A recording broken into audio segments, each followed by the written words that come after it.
Portanto, vamos concluir o que estávamos vendo sobre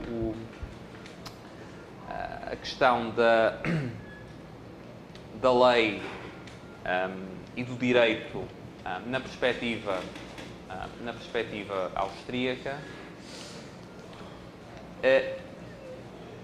e falar agora um pouco mais da questão da generalidade e da abstração da lei, que são também aspectos importantes em termos quer da igualdade perante a lei, quer da concepção do próprio direito. Quando falamos de lei geral e abstrata, o que é que estamos pensando? Estamos pensando que a lei não se dirige a nenhuma pessoa em particular, ou classe de pessoas, se dirige a todas as pessoas por igual. E quando falamos em abstração, estamos falando que ela não se dirige não é uma lei dirigida a casos concretos. Okay? Não é uma lei feita para este caso ou para aquele caso. Uma lei que respeita o princípio da abstração é uma lei que não se dirige a casos concretos, não é feita para obter resultados concretos em casos concretos. Uma lei geral é uma lei que não se dirige para pessoas ou classes de pessoas concretas. Dirige-se às pessoas em geral, aos cidadãos em geral. Agora, há 4 conceitos que Hayek utiliza e que servem que ele usa para resumir estas distinções que vimos até aqui.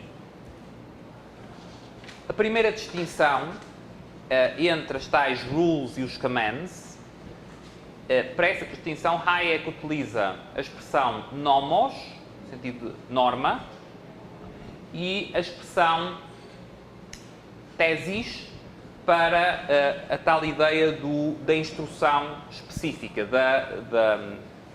da disposição orientada para uma finalidade específica. Não é? Portanto, algo que aponta para um fim. E uma ordem assente em nomos,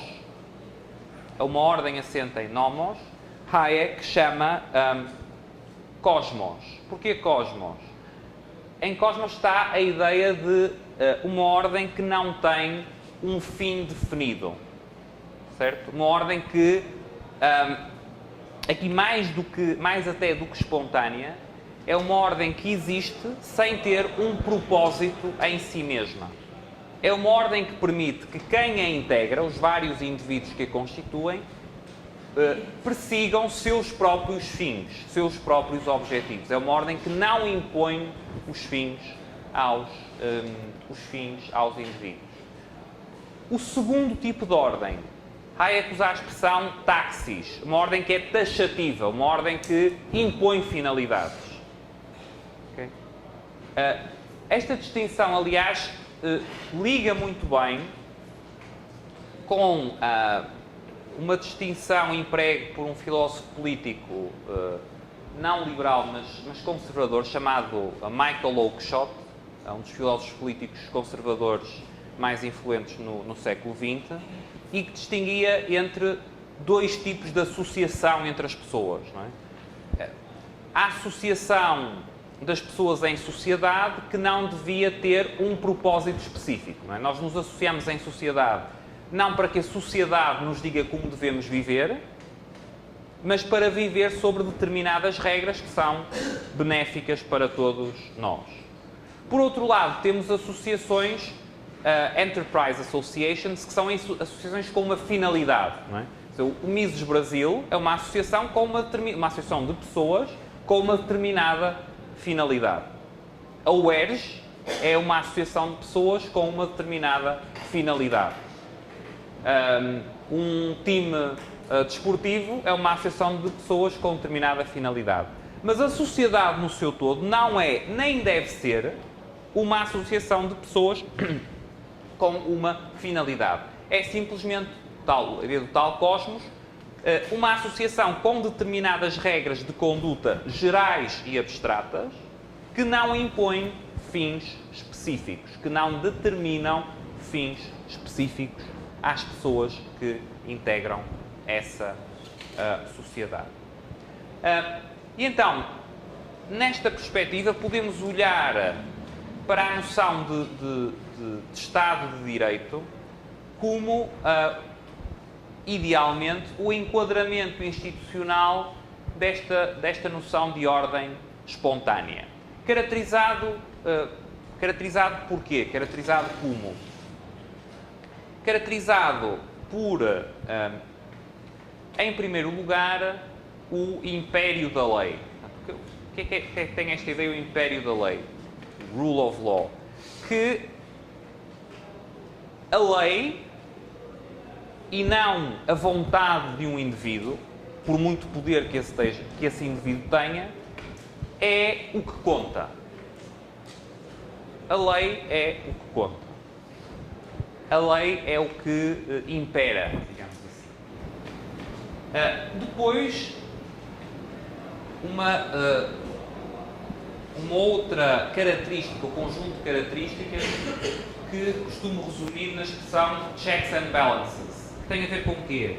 Tem a ver com a existência de um conjunto de controlos, de restrições, de equilíbrios, de separação de poderes na sociedade. O Estado de Direito, como enquadramento institucional da ordem espontânea, pressupõe um conjunto alargado destes checks and balances. Pressupõe que os poderes estão explicitados e delimitados, pressupõe que há controlos sobre o exercício desses poderes, pressupõe que há equilíbrio, que há formas de equilibrar, ou pelo menos de minimizar desequilíbrios entre esses poderes. Depois, para além do império da lei dos checks and balances, o Estado de Direito, como enquadramento institucional da ordem espontânea, pressupõe também a tal ideia de igualdade perante a lei. E esta ideia de igualdade perante a lei implica que não haja indivíduos com privilégios face a outros. Que não haja indivíduos que, em função de suas características, ou do grupo a que pertencem, tenham privilégios legais face a outros. Certo? Tem um tratamento diferenciado em função de suas características. Finalmente, o Estado de Direito implica também a ideia de subsidiariedade. O que é que este conceito incorpora? O conceito incorpora que as ações, as decisões, as atividades devem ser realizadas ao nível mais descentralizado a que possam ser eficazmente desempenhadas. Ou seja, você não deve passar para o nível da prefeitura o que pode ser realizado pela comunidade, você não deve passar para o nível do Estado o que pode ser feito pela prefeitura, você não deve passar para o Governo Federal o que pode ser feito pelo Governo Estadual, você não deve passar para as Nações Unidas o que pode ser feito pelos diversos Estados. Okay? O princípio da subsidiariedade implica que todas as funções devem ser realizadas, devem ser desempenhadas ao nível mais descentralizado, se quiserem, mais próximo do indivíduo e da comunidade de base, a que possam ser eficazmente desempenhadas. E uma interpretação correta do princípio da subsidiariedade coloca o ónus de provar que a função deve passar para um nível mais centralizado, precisamente em quem quer centralizar a função. Ou seja, uma aplicação correta do princípio da subsidiariedade não exige que você, para descentralizar a decisão, ou para manter a decisão descentralizada, prove que ela vai ser melhor desempenhada, a nível mais descentralizado. Pelo contrário, quem quer centralizar é que precisa demonstrar que ela só pode ser desempenhada ao nível mais centralizado. Finalmente, em termos do conceito de lei e Estado de Direito em Hayek,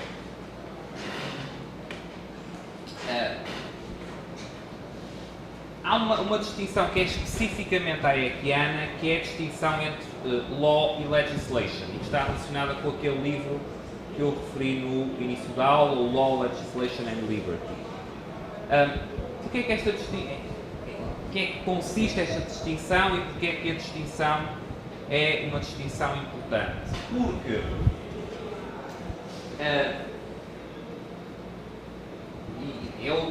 é outra distinção em que as palavras são um pouco difíceis de traduzir, mas vamos ver se no final da sessão todos estamos dando o mesmo significado ao termos law and legislation nesta perspectiva.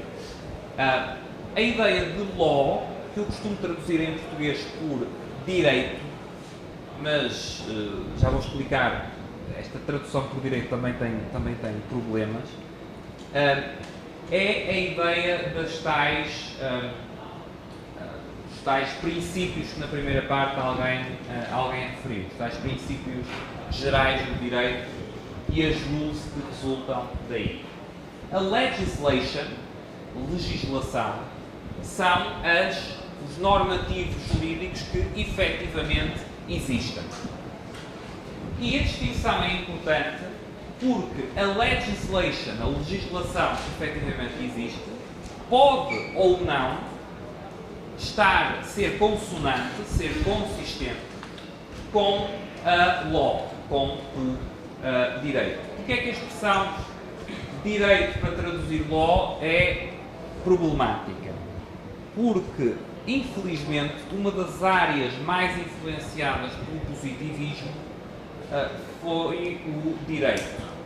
E então, na área do direito, frequentemente, quando você fala direito, a interpretação que é dada é exclusivamente de direito positivo, ou seja, de legislação. Portanto, você fala direito e é entendido como direito positivo, ou seja, o direito, a legislação que efetivamente existe. E o sentido do law a que estamos querendo chegar é completamente distinto disso, ou seja, não é o direito positivo, seria a legislação. Uma alternativa seria chamar ao law direito natural e ao legislation direito positivo. Também não funciona porque Hayek não é justnaturalista, Mises não é justnaturalista, o único nesta linha dos principais autores que estamos tratando, que é justo, que se aproxima do naturalismo, seria Rothbard. Mises é frontalmente contra qualquer noção de direito natural, considera ridículo a noção de direito natural. Hayek não é tão feroz na crítica ao direito natural, mas ainda assim não é um naturalista. Tem uma concepção evolucionista ou evolucionária do direito, que tem pontos de contacto com concepções de direito natural, mas não é ainda assim uma concepção em termos de direito, não é uma concepção justnaturalista. Okay? Daí que, então, o law que eu sugiro é a ideia de direito entendido em sentido não positivista. Okay? Direito em sentido não positivista, e o legislation, então, como a legislação que efetivamente existe. E porquê que, mais razões pelas quais esta distinção entre law e legislation é relevante? Porque, como eu falei, a legislation, a legislação, não está necessariamente de acordo com a law. Mas mais do que isso, a legislation pode ir contra a law. Isto com um positivista, então, seria completamente, aí já estaria a cabeça rodando, não é? Podia ter uma legislação que vai contra o direito.